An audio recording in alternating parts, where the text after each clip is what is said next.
Que honra estar aqui. Faz tempo que a gente não se vê, né? Menina do céu, eu me lembro de você assim, adolescente, e depois eu te acompanhei, a sua trajetória por algum tempo, mas depois a própria vida fez com que eu ficasse bastante reclusa dentro desse estúdio, dentro da empresa, né? Porque chega um tempo que você não quer mais sair, né? É muito bom ficar no canto da gente, né? E aí eu perdi o contato, não só com você, como com muitas mulheres incríveis que passaram pela minha vida. Mas eu te acompanho. Eu e minha Tata, todos os dias que eu Ai, tô que aqui em delícia. Sinop, 10 horas, tá? Horário marcado, eu tô lá, tô fazendo meus estudos, mas eu tô sempre acompanhando você todos esses anos e posso te falar até os assuntos da semana. Posso até fazer um resumo para você.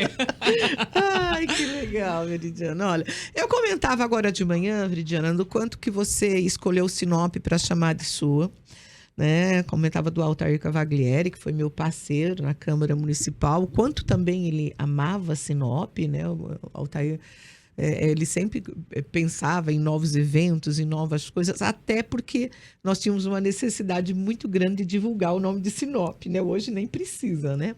Mas a gente tinha, né? Isso lá nos anos 90, né? E até chegar a 2000 aí, nós tínhamos uma necessidade muito grande de estar divulgando Sinop.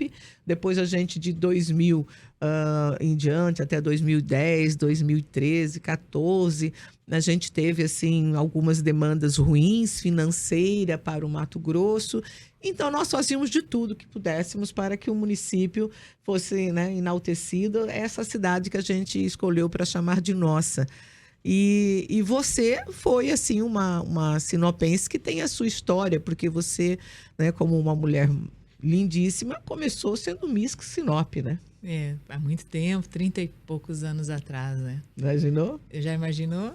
E era naquela época, isso era nossa, a gente vivia em torno disso, né? A cidade valorizava, estava exato, presente. é o que eu estava contando outro dia aqui. Poxa vida, teve a eleição da Miss, não fiquei nem sabendo, só depois que for eleita, né? E naquela época era um acontecimento, não era, Veridiana? A gente movimentava todo o Mato Grosso, né? Era uma coisa linda, todo mundo sabia, o evento era repleto, era aquele ápice, né?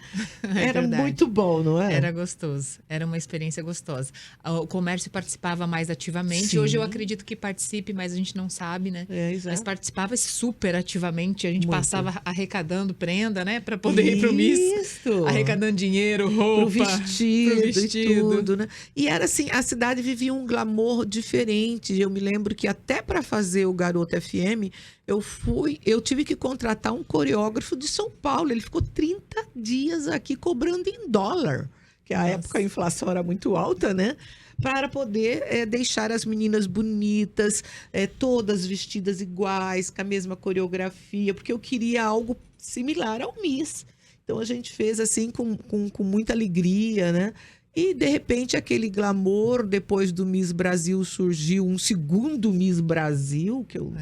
Né, que não sei nem o porquê, né, que surgiu esse segundo. E aí, quando teve Miss Brasil, que era uma sinopense, que a gente sonhou tanto com a Miss Brasil 2000, cantada pela Rita Lee, né? Exatamente. E aí, a Miss Brasil 2000 de Sinop. E ninguém falava, não é? A Josi, lindíssima também. Olha, então, eu vou dizer, você fez parte, né? Faz ainda, né? Maurício, ela faz parte do hall das mulheres lindíssimas que passaram por Sinop, né? E que deixaram suas marcas e que teve um grande glamour. Depois mudou muito hoje, né? Mas seja muito bem-vinda agora enquanto escritora, né? Nós estamos bastante curiosos para conversarmos com você sobre a Antifraca. Eu estive, né? Não li todo o seu livro ainda, mas já estive folheando bastante coisas. Vou deixar aí o Maurício te cumprimentar para depois, então, nós começarmos a falar sobre essa joia preciosa, né? Que hoje está aí nos seus acervos. Sem dúvida. Primeiramente, bem-vinda, Veridiana, aqui ao nosso programa. Um enorme prazer recebê-la aqui para bater esse papo. Um assunto que a gente volta e meia, a gente levanta aqui no nosso programa, né, Cleusa? Esses temas, até quando a gente fazia o nosso podcast, a gente falou diversas vezes sobre esse tema, sobre empoderamento, né, feminino e tudo mais. A palavra que está na moda agora é empoderamento feminino. Eu vi até um trechinho do seu podcast com a Lívia, para a gente poder entender mais ou menos, né, do que a gente poderia conversar hoje. E realmente eu percebi que é claro, para quem ainda não tem o seu livro, quer conhecer um pouquinho mais, essencialmente trata sobre isso, né? De ressignificar a vida, de empoderamento para as mulheres, de sair de prisões emocionais e tudo mais, né, Veridiana? Exato. A gente tem muitos mentores, né? Muitos cases falando. Por outro lado, esses cases ou mentores são homens. E eu sentia no meu coração, né, que eu tinha que empoderar outras mulheres, até mesmo pela história da minha mãe, pela minha história. E essa verdade, ela foi ascendendo com mais força nos últimos anos. E daí a gente toma coragem, né? Porque é uma decisão, né, que a gente tem que, né, tomar. Sim. E aí, então, eu começo a fazer realmente esse funil, né, de fazer uma escolha para que tipo de público eu gostaria de conversar. E aí, então, eu comecei a melhorar essa mensagem e estamos aí. Mas a gente tem notado, né? Eu notei que o que você ensina aqui às mulheres, quando você fala do medo, do bloqueio, de não ser aceita, né?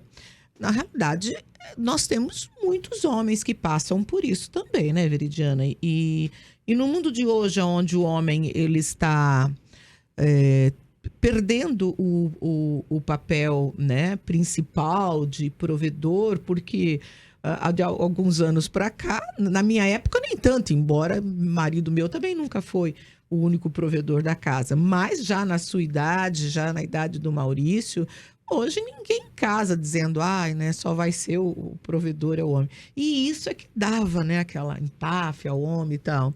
E hoje não existe isso. Hoje, muitas vezes, ele casa e a mulher ganha muito mais que ele.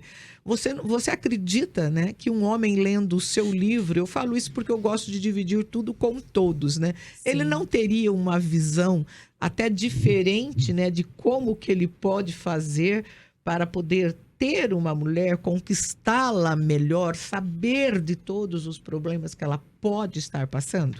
Inclusive das suas necessidades, que são muito parecidas com a dele. Exato. Né? De realização, de independência, de liberdade, de autoaceitação, de equilíbrio de poder. Né? Exato. Então, quantas crenças equilíbrio precisam de poder, né?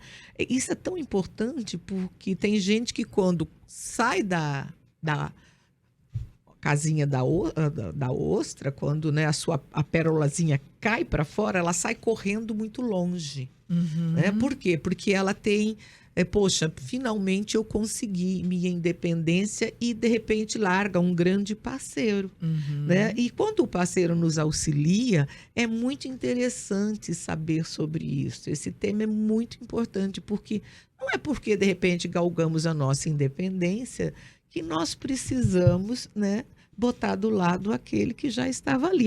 Toda mulher pode ser independente tendo um grande parceiro, não é? Inclusive, meu marido foi meu grande incentivador. Aí. Ele que dizia, amor, você tem potencial para muito mais.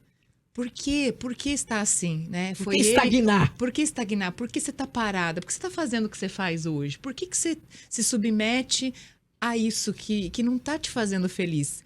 E ele me instigou, então, ele foi o que pagou pro meu primeiro curso. Olha que coisa linda, tá vendo?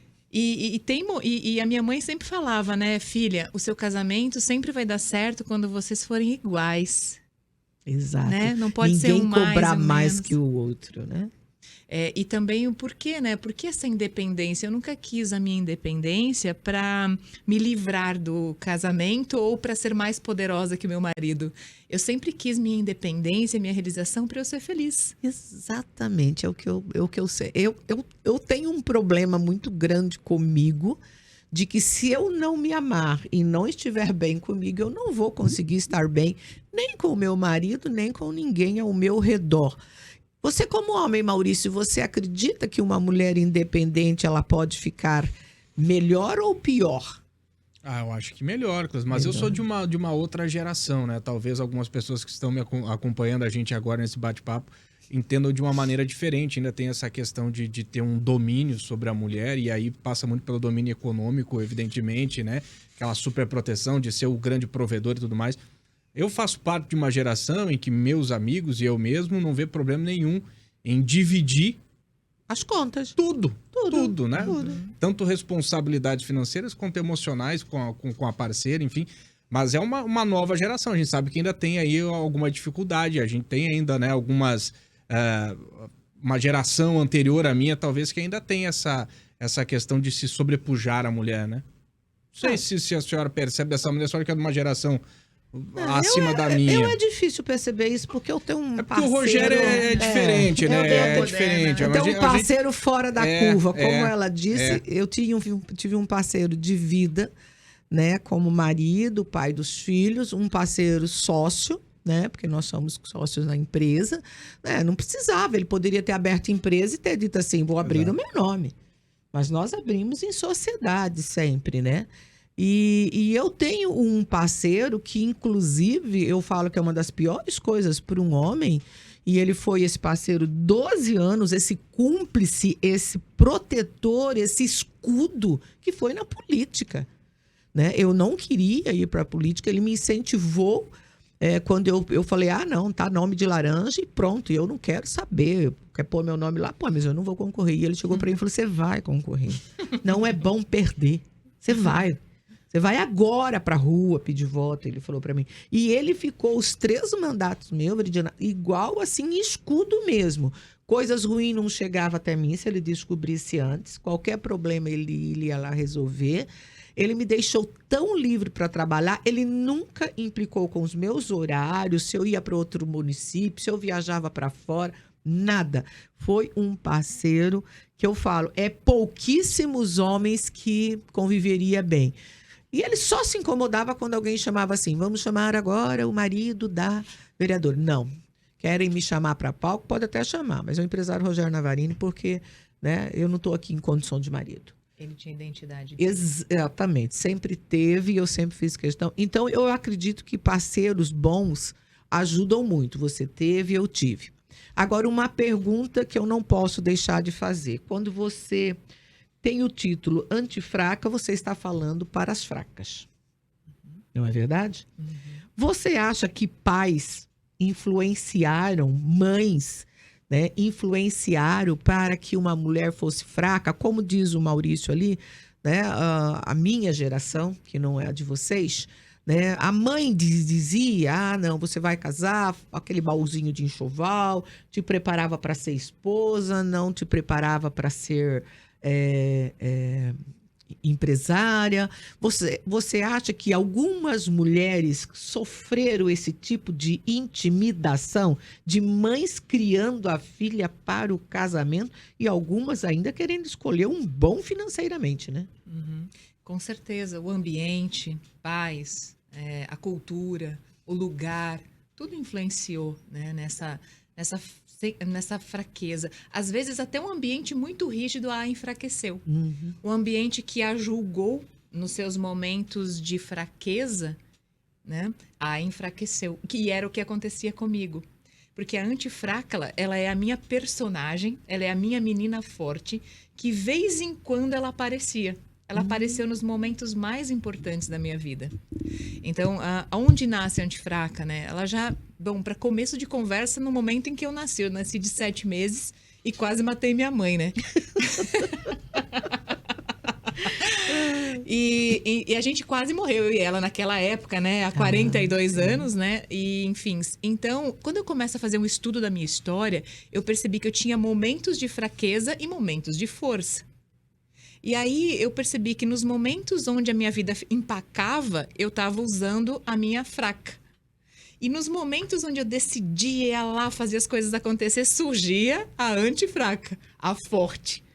E essa forte, ela era uma mulher decidida, uma pessoa decidida desde pequenininha, quando eu passava por momentos difíceis lá com 6, 7 anos. Então, todas nós temos uma persona forte.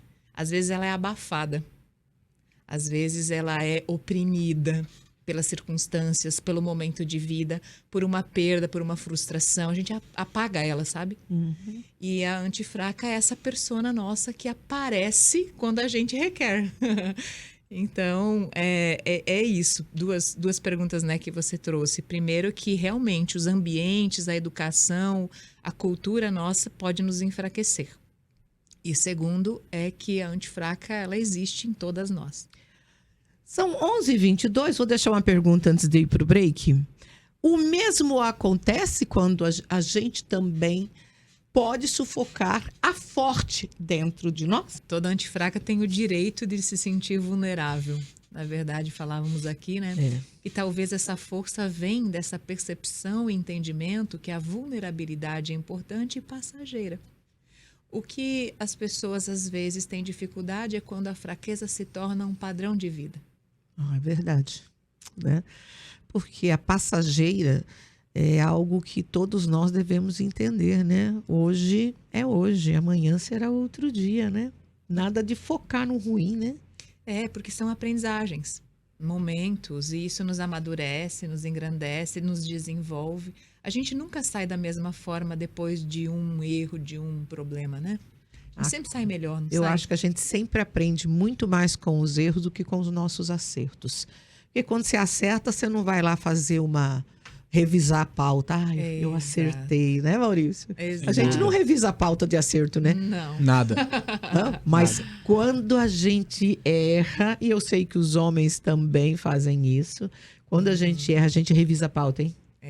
Eu falo, perdoar os outros é fácil, agora me perdoar é algo assim absurdo. E aí um ponto importante aí da antifraca é que quando ela revisa essa pauta, Cleusa, ela não se reprime. Ela aprende. Ela aprende, ela não continua. Ela se cobra, mas não se reprime. Ela vou em frente. Ela assume a responsabilidade, aprende e cria novos recursos, vai para frente. E a grande maioria se reprime, se culpa, deprime. Quando não, outras coisas, né?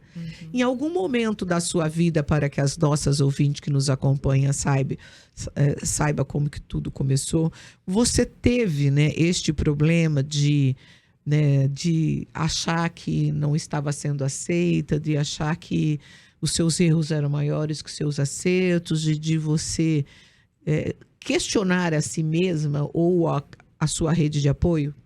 Foi há 10 anos quando eu mudo de vida, quando eu tenho essa transição.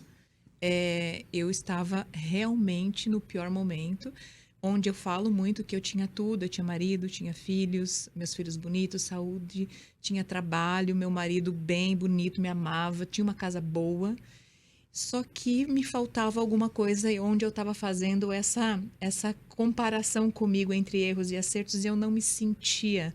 Era quando você era coach? Antes de ser eu não coach. sabia o que eu queria. Né? Você estava tudo bem, mas faltava algo, você não sabia qual portinha abrir para encontrar. Aí não tinha dado certo como modelo, não tinha dado certo como empresária, não tinha dado certo um monte de coisa. Mas você tinha tentado. Eu tinha tentado. Foi aquele momento que eu falei, e agora, né? Quem sou eu? O que eu vim fazer aqui? Me faltava algo. E eu estava numa depressão bem grande e eu tinha muitos problemas com a minha filha também, para educá-la. Graves, eu conto no livro, inclusive. E aí eu chego a questionar se realmente eu deveria permanecer viva ou não. Então eu estava realmente... Só que isso a gente não compartilha com ninguém. Não, né? Você ficou só com você. Só comigo. Você inclusive, se questionou como mãe, então. Como mãe, não só como mulher. Como mãe. Eu achava que era melhor para os meus filhos que eles tivessem uma outra mãe.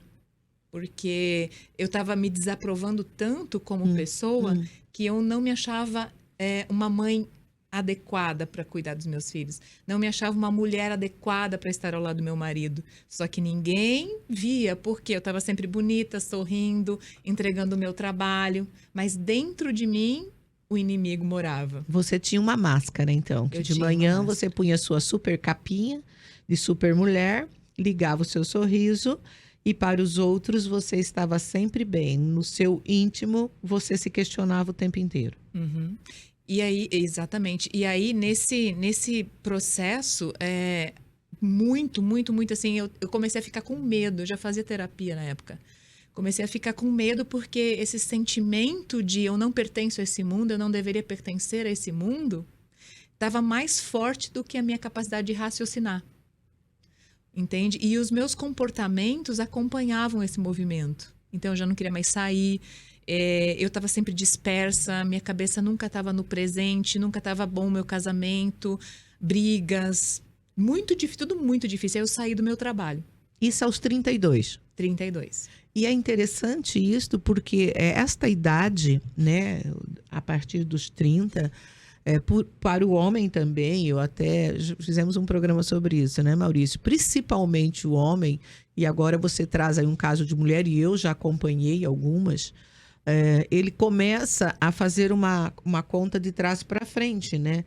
Eu acho que você pode ter feito isso também. Então, eu já tenho 30, 31, 32, sofrendo. Mas o que realmente eu realizei? Qual que é o legado que eu vou deixar? O homem costuma fazer muito esse questionamento. E eu, como mulher, sempre fiz isso. E eu vejo que mulheres também, várias, comentam comigo, né? Aquelas que vêm, pedem um conselho, e elas falam: olha, eu levava tudo numa boa, mas depois dos 30, parece que virou uma chave, tia. O que está acontecendo? Virou essa chave mesmo? Estava tudo bem, virou a chave e você começou a questionar que não era bem aquilo.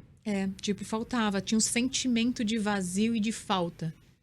E uma noite que meu marido foi pescar, eu sempre conto no livro também, e falei: amor, você já leu meu livro? Eu falei: eu tô na parte que eu fui pescar. Que legal. Falei: pelo amor de Deus, amor, nunca li um livro na vida, mas o seu eu vou ler. Tem que ler, né? Aí ele foi pescar e naquele dia eu tava justamente nesse episódio, assim, vendo as crianças brincar na sala e tal. Eu abri a porta da geladeira, eu tava realmente decidida a tomar uma decisão. E eu abri a porta da geladeira cheia de coisas que eu nunca tinha tido na infância e tal. E quando eu fecho a porta da geladeira, eu me pergunto: se o seu marido não te quisesse mais, se ele não voltasse dessa pescaria, por quanto tempo você manteria essa geladeira cheia? Nossa, que profundo. Por quanto tempo você manteria seus filhos na escola? Com boas roupas, bom calçado. E eu vi que me faltava a minha certeza de mim mesma, da minha capacidade, a minha independência, ser dona da minha vida. E não ser dependente do outro, inclusive para criar seus filhos. Você queria isso, ser provedora de uma forma que você iria estar dentro de qualquer curva que existisse na vida de vocês, né, que você pudesse suprir aquilo que ele fazia. Era essa a sua cobrança. Porque quando meu pai... Depois eu fui entender, né? Que quando meu pai faleceu, a gente ficou... Eu e minha mãe ficamos à deriva. Então, eu já estava com aquele sentimento que eu não conseguia compreender, que a história do meu pai tinha me dito: olha, você... Cuidado. Que você, quando você for mulher, tiver seus filhos... E ficou mais forte o dia que eu fui assinar, né, a herança do meu pai, né? Que, na verdade, não ficou nada. Uhum. E eu e minha mãe tivemos que mudar a nossa vida inteira por conta quando meu pai faleceu, eu tinha 15 anos. 15 anos. Aí que eu vim embora para cá. Porque ficou tão difícil a vida lá, nós íamos viver com R$700, eu e minha mãe. E eu falei: caramba, eu preciso tocar minha vida, porque eu nem estudar vou poder. Exato. E é muito mais difícil encarar isso no local que você tá. Você sair e reiniciar te dá um gás, né? Então, vocês vieram para cá. Isso. Olha, é muito importante você relatar isso para as nossas ouvintes, porque as mulheres de hoje, elas vivem na vida do Instagram e elas às vezes não têm coragem de contar dessas suas fraquezas. E essas fraquezas é que dá, né, a virada de chave, né, Maurício? Para que a gente fala: não, eu vou fazer isso. Porque, veja bem, você tinha tudo, uma mulher linda, maravilhosa, que conheceu vários lugares, que foi modelo, que viajou, com um bom casamento, bons filhos. Mas em algum momento, lá atrás, você veja como que a nossa família, né, ela nos molda, mesmo nós não querendo. Ou você faz totalmente ao contrário, ou você segue na linha. Você resolveu fazer totalmente ao contrário. Você pensou... E isso é muito interessante, porque eu acho que várias mulheres passam por isso. Porque eu me lembro, como a minha mãe era analfabeta, a primeira coisa que eu quis fazer foi aprender a ler. Eu aprendi a ler antes de ir para a escola. Eu aprendi a ler nos gibizinhos de Pato Donald. Porque eu tinha uma necessidade, porque eu via que ela tinha dificuldade de ver preço, essas coisas. Então, eu já queria ajudar. E você, quando viu que vocês foram lá assinar os documentos, né? Não tinha nada para receber, que vocês não iam ter condições de vida, né? Você guardou aquilo, mas seguiu em frente. Só que quando chegou a hora que você olhou para os seus filhos, que você passou esse pensamento, porque passa, né? Não tem essa história de não passar pensamento. Pô, e se eu perder, né, o marido?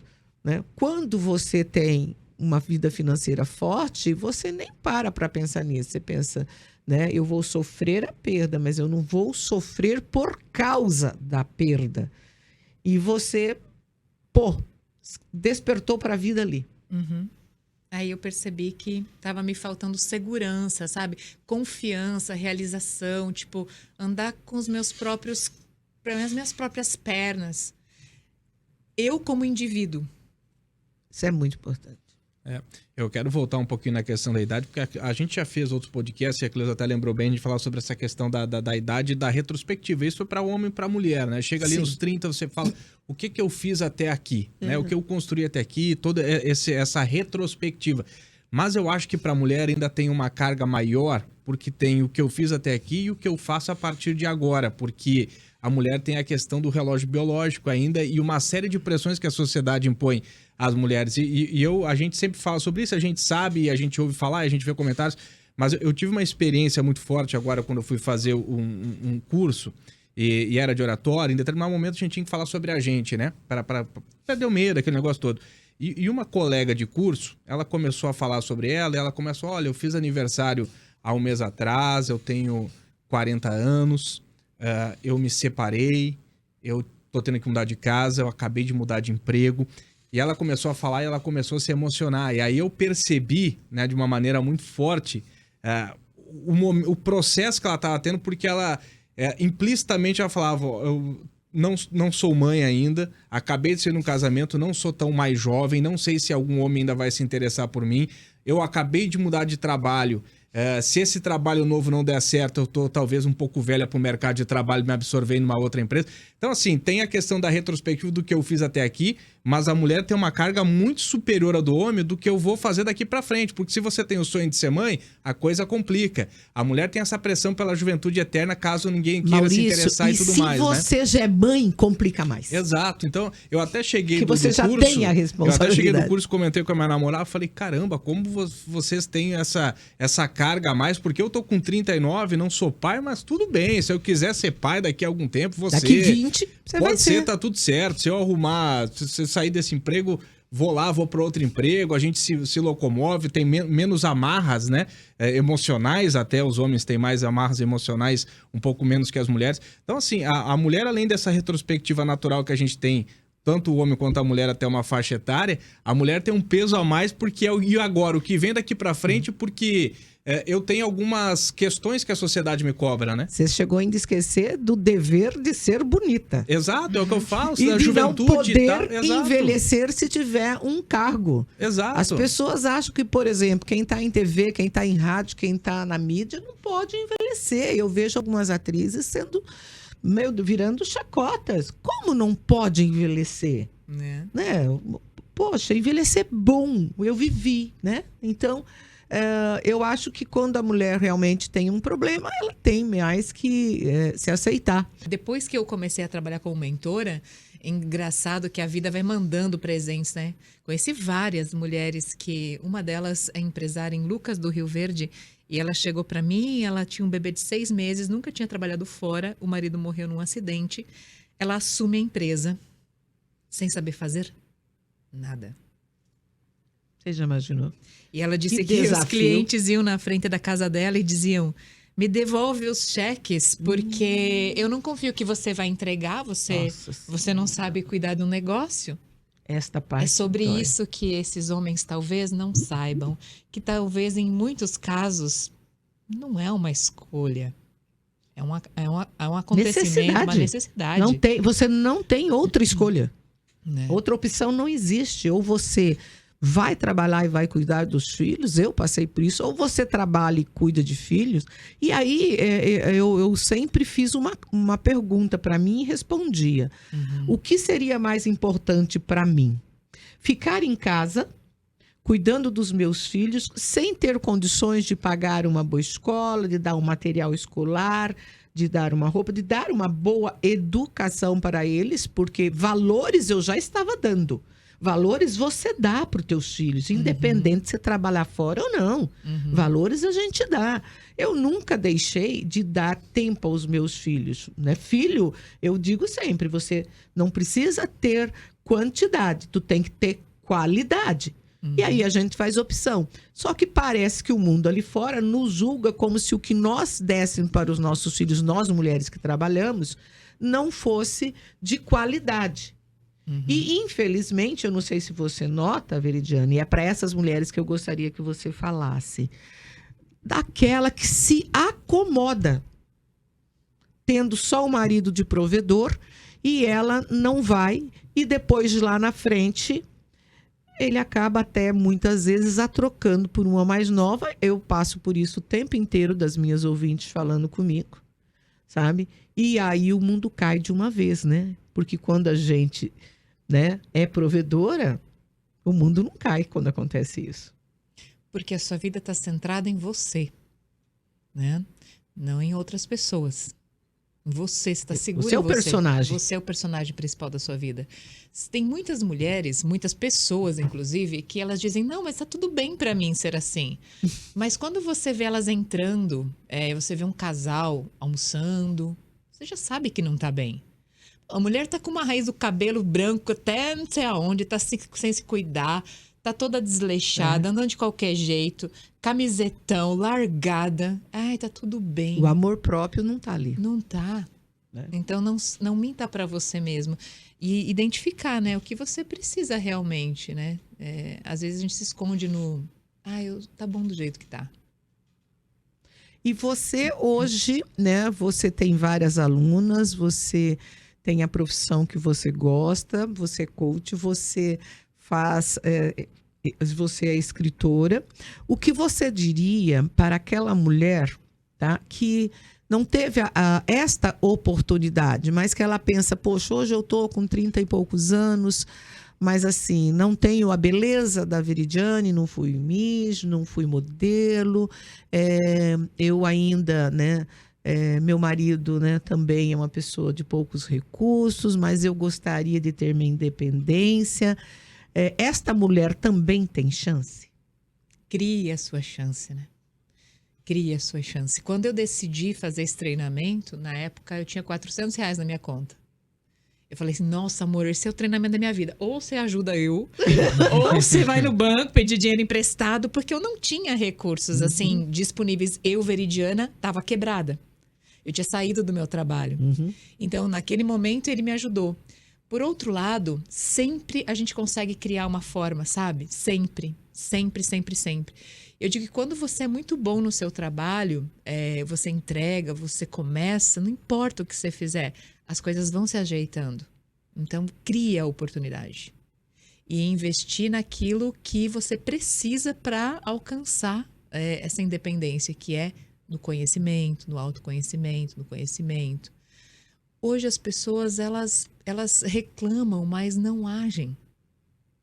Né? Como que ela vai crescer, né? É isso. Né? Ela reclama que não tá bom, mas às vezes ela gasta R$100 num sapato e ela não gasta 30 num livro.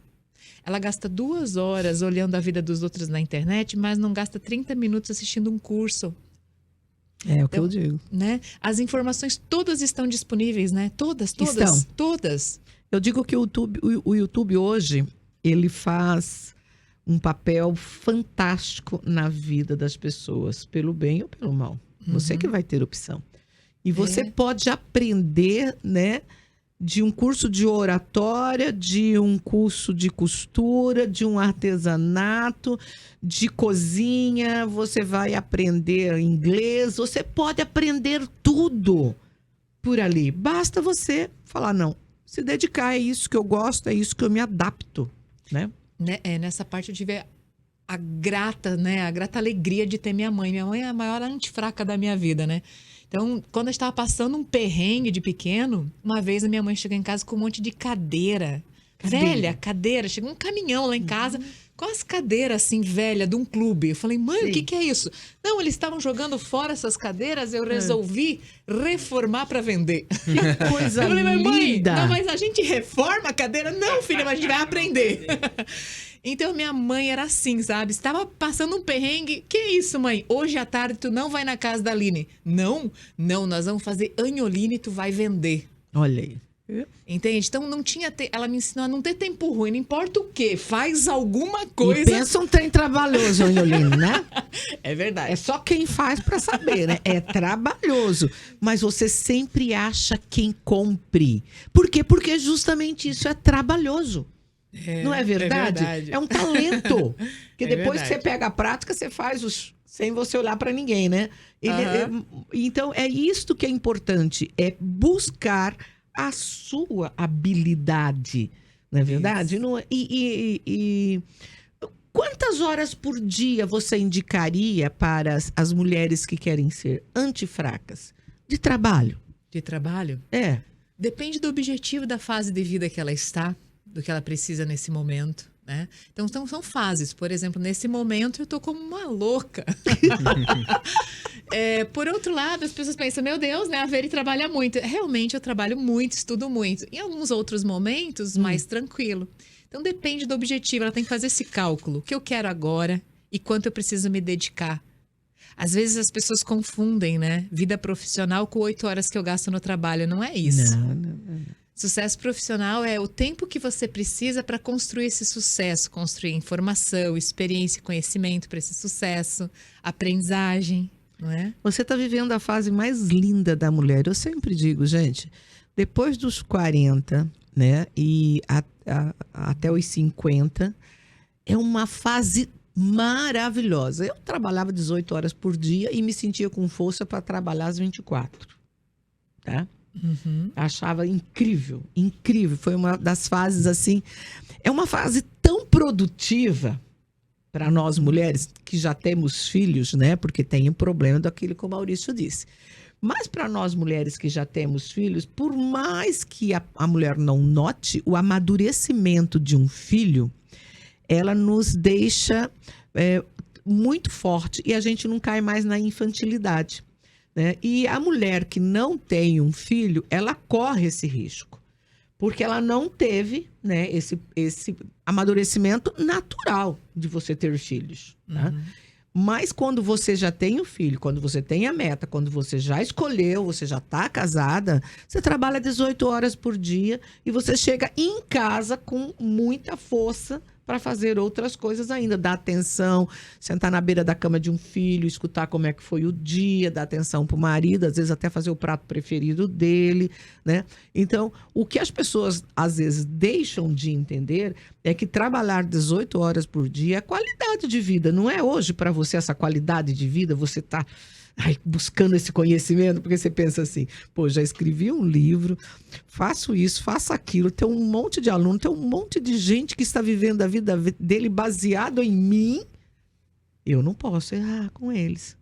Não posso falhar. Não é? Sim. Não é isso que você pensa? E equilibrando tudo, né? Tudo. Porque o marido também, de vez em quando vem uma mensagem, né? Ô, amor, é tão bom quando você tá em casa, faz o café pra gente. Então, esse equilíbrio, muita disposição para esse equilíbrio. E também muito alinhamento, né? Com o marido, com os filhos. Eles fazem parte da missão, eles entendem essa missão. E uma coisa legal, Maurício, que você trouxe, é que às vezes a gente tem que parar mesmo. Eu parei aí uns 2 ou 3 anos com os meus filhos pequenos. Tem, quando eles exigem mais, você tem que dar mais. É exato. Mas, assim, é uma fase. E uma coisa que me preocupa nessa interpretação dessa né, senhora que estava com você, é que a gente não pode entender fase como ponto final. Não, de maneira nenhuma. E nem como desistência, né? Nem como Agora desistência. eu desisto, né? Não. É uma fase, um acontecimento. Fase. E descobre-se forças, né? Lendo o seu livro, tá? Uma mulher que está passando por um perrengue desses aí. Tendo filhos ou não tendo filhos, mas assim, chegou numa encruzilhada, chegou a hora de uma decisão, né? Porque as pessoas romantizam muitas decisões, não é verdade? E aí o futuro não é romântico, né? Então, para uma mulher, né, para não romantizar para entender de que a mudança é para ser melhor para ela e para todos ao redor dela, independente de quem seja. Se são pais que ela tem ou se são filhos que ela tem. O que o seu livro trará para ela de aconchego? Porque nós estamos no final da nossa entrevista e eu quero que você diga o porquê elas devem ler o Antifraca. Autoconhecimento, né? Se conhecer, estabelecer uma vida baseada nos próprios valores e não nos valores sociais ou das pessoas ao redor ou de quem quer que seja. Encontrar suas fortalezas, tomar uma direção e ter a certeza que ela vai viver essa vida e vai chegar lá nos 80 anos dela, Cleusa, vai dizer, puxa, eu vivi o que eu queria.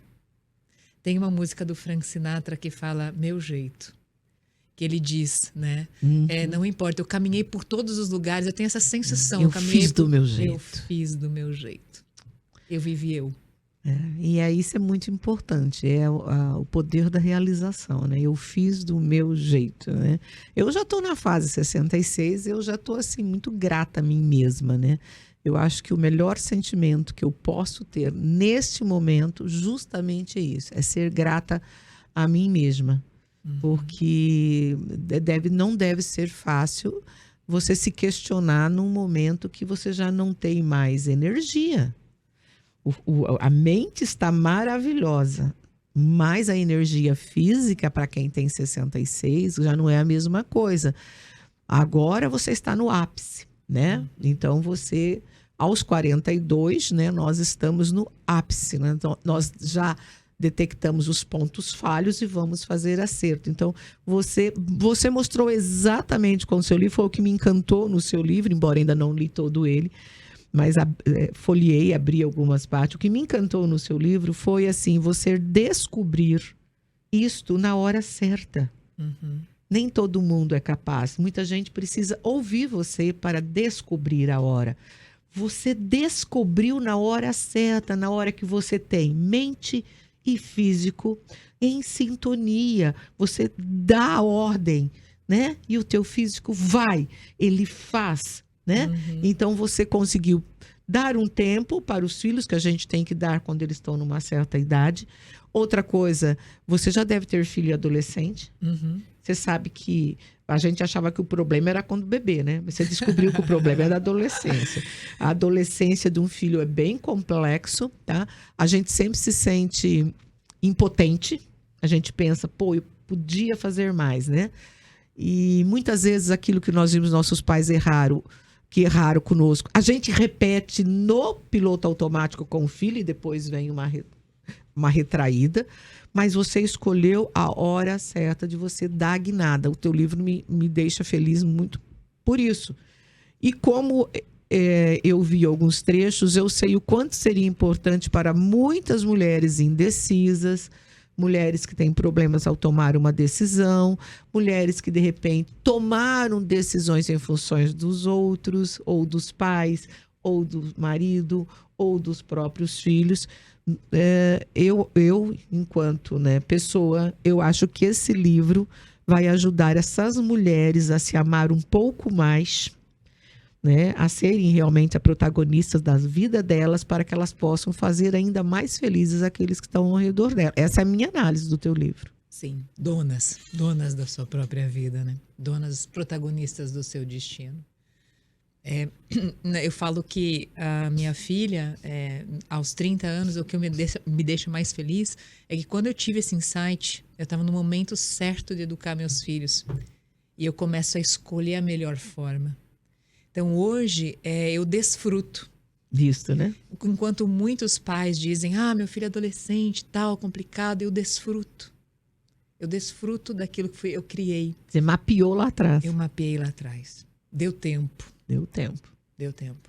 Não teve aquela história, como a gente vê muitos aqui que mandam anúncio para nós, né? Maurício e Adriano, eles falam assim, eu já desisti do meu filho.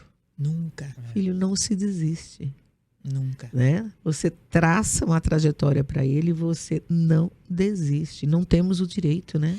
Mesmo porque, Cleusa, o primeiro livro que eu pensei em escrever foi sobre educação de filhos. E a jornalista que me entrevistou, ela falou, tá, me conte o que você mudou na educação dos seus filhos, que melhorou a vida deles ou mudou eles. Eu comecei a contar, ela falou, Veridiana, mas você não mudou nada na educação dos seus filhos, você mudou em você. Que coisa incrível, né? Legal. Então, aí que eu entendi que eles são apenas um reflexo, né, das nossas dores, das nossas frustrações, das nossas inabilidades, das nossas crenças, né? E também das nossas alegrias, dos nossos acertos. Você vê como que você fala da sua mãe, seu olho brilha. Quando você fala de você, as lágrimas vêm. Você fica ali com o olho, né? Quase que pingando uma gota de lágrima quando você começa a se referir, quando você tomou aí essas atitudes. E quando você fala da sua mãe, o teu olho brilha com o brilho da certeza de que você hoje já está no caminho certo, que você teve uma mentora lá atrás que te disse, nós podemos, a gente pode. Né? É isso. Isso é muito importante. Olha, foi um prazer enorme. Eu precisaria de mais 2, 3 horas de bate-papo contigo, tá? Mas a gente, né, Maurício, sem não dúvida, tem esse né? tempo. Muito Coitado do Maurício, ficou só de ouvinte hoje, né? Mas eu tomei a liberdade, até porque, né, ele falou, Cleusa, eu não tive tempo de ler, né, certinho o livro dela. E eu te conheço há tantos anos, né? Então, para mim foi muito fácil. Eu ficaria aqui por horas, porque é muito bom poder admirar alguém. Sabe? E eu que supri algumas necessidades minhas mesmo, eu sei o quanto muitas pessoas que não acreditam em si precisam do seu livro. Então eu recomendo a todos e agradeço por você ter, né, tido essa feliz ideia e ter tido parceiros para te ajudar, que eu vi que você teve vários parceiros. Você poderia agradecer aí agora para a gente ir para o nosso break e encerrar. Muitos, né? Primeiramente a minha família, meu marido, meus mentores. E dizer que eu estou feliz de estar aqui, Cleusa, e você é uma das mulheres que eu mais admiro. E o que eu mais admiro em você é a sua autenticidade. Você é uma mulher muito autêntica. E eu acredito que para a gente ser feliz, a gente precisa ser autêntica. Né? A gente precisa viver a gente mesmo. Você tem uma identidade. A gente olha para você e você tem uma identidade própria, autêntica, de falar o que você pensa sem mistérios, com clareza. Então, eu me inspiro muito em você. Então, eu quero agradecer exclusivamente, né? Você sempre foi minha incentivadora desde que eu cheguei aqui, né? Você falar da gente aqui no programa era uma semana só, né? Nossa, a Cleusa falou de você! A Cleusa falou do seu aniversário! Isso é muito legal. Você é muito chique! A Cleusa Navarini falou de você. Então, desde sempre, eu sempre te admirei. E o que eu mais admiro é a sua autenticidade. Você é um exemplo de autenticidade, sabe? De liberdade. Eu até tento ser diferente, viu? Mas não consigo. Geminiana? Geminiana. Tu também, né? É por isso que a gente se encontra em muitas coisas, né? Porque realmente às vezes eu tento. Ontem foi um dia que eu tentei, né? Vocês sabem que eu tentei ontem ficar quieta, mas tem certas coisas que eu tenho que falar. Porque eu acho que se eu não falar, tá certo que a pessoa vai ficar magoada comigo. Mas eu sei que daqui a um tempo lá atrás, ela olha, vai para trás, ela vai dizer, olha, acho que aquele dia realmente, né? Mas a gente paga um preço, né? Mas eu também não ligo, não tô aí, né? Eu falo que não eu tô... quer ouvir, não pergunta pra tia Cleusa. Ou não mande pra tia Cleusa, né? Porque nem pediram opinião, pediram outras coisas, mas enfim.